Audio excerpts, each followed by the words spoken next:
and who for an overnight flame could not free themselves from each other because they become emotionally attached. But it nearly led to the death of his family because of the attraction, and thus fatal attraction.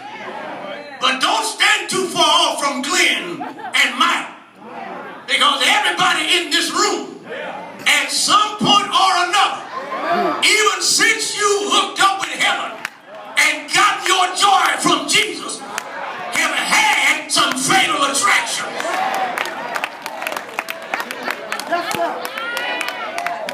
Eve, the mother of all living, could have preserved all of life without death, but she entertained a dialectical exchange with a snake and got distracted. David, perhaps the most celebrated king in all of Israeli history, though he was powerful and celebrated as the most powerful king in all of Israeli history, walked out on his sun deck one day and saw a soul sister taking a bath. And you know a soul sister will make you look 2 or 3 times. Talk to me if you can, somebody. You can't look at a soul sister just one time.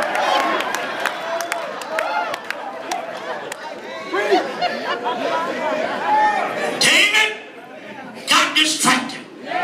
Samson, a man of extraordinary strength, could take out a whole platoon of soldiers with the jawbone of a donkey.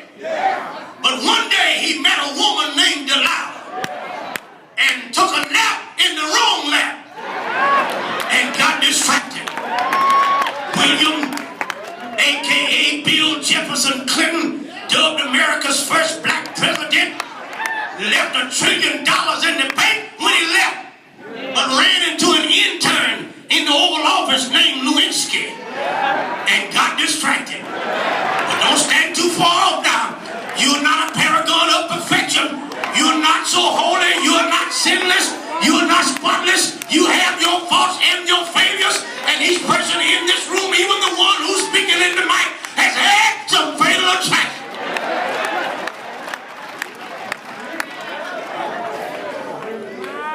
That's why it behooves us to assess and evaluate the entities, individuals, and objects to which we have become attracted. You don't mind if I get money, do you? Because everything that look like ain't like. You're going down over here. You're going down.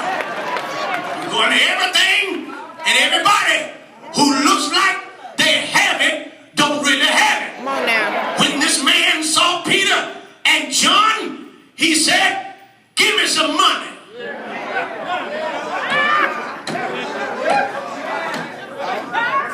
But Peter said, "Look on us.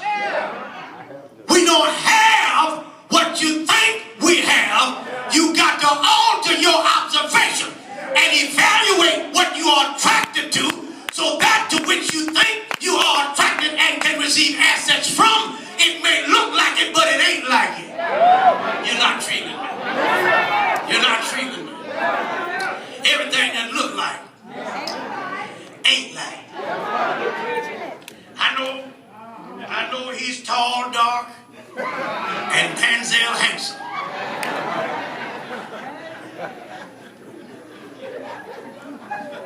And you think he's a good prospect for a good baby daddy. Driving a Cadillac Escalade but living on his mama. He ain't got nothing. Peter said, "We ain't got nothing." You didn't hear what I said, did you? I know that they can ascend the pulpit and intone their voices and exercise careful cadence as they deliver a sermon that they've gotten over the internet Saturday night.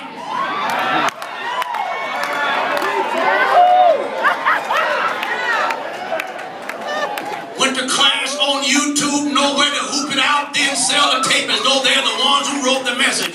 Lean over and tell your neighbor he ain't got nothing. You ain't got none. Help us, Lord. Help us. They can rap, but can't read. They ain't got nothing. They can stand in front of Foot Locker for hours before it opens to get a new pair of Air Jordans, but won't stand for 30 minutes in an unemployment line to get an application to fill it out to get a decent job. Tell somebody they ain't got nothing. And they look at her and they whistle at her when she walks by, and they contend that she can bag that thing up. Problem is, she can't work that equation out.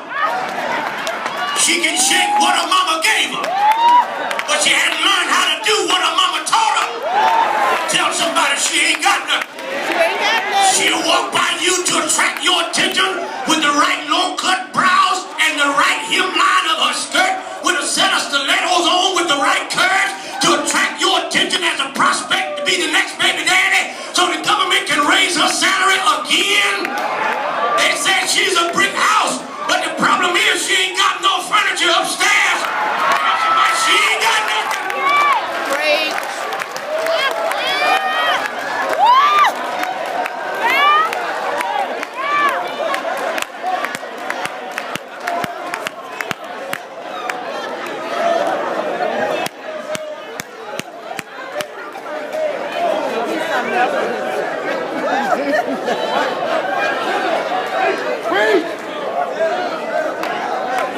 Peter said, look on us. We don't have what you want, but Lord knows we got what you need. I'm about to give up on y'all over here. All right.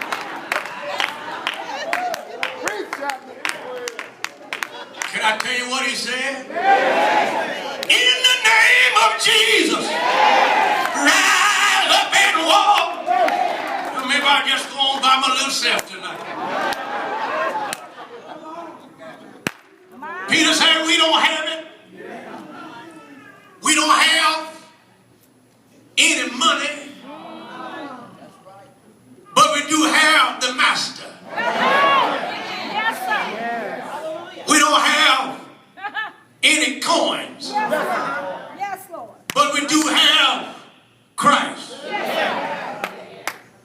We don't have what you want. Come on. But we've got what you need. This has become the peril of many persons on the pew, because they're all too ingratiated with a pastor who is privy to give them what they want. And many have been caught up in the entertainment syndrome. Come on. You got to tell them now, stand up and shout Jesus when I count to 3. You got a high 5 and low 5 now. And then you got to shake your neighbor's hand 12 times. Oh, now. Well, now all that's all right.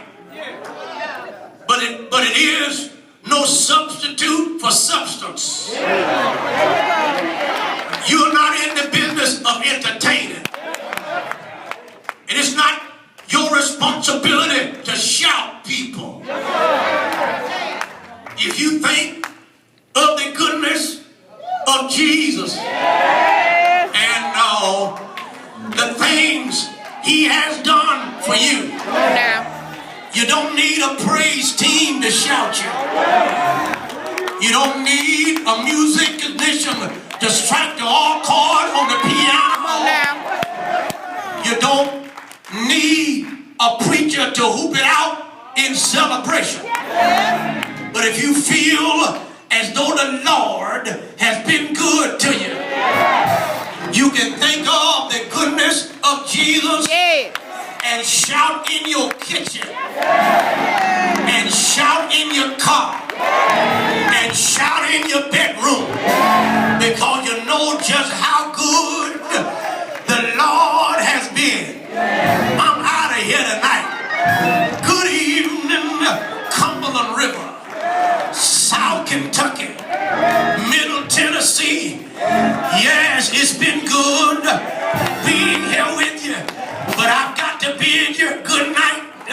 But before I leave you, I gotta tell you, if you want to get to the next level, you need the infusion of something invisible. I need to hear somebody shout, you can't see it.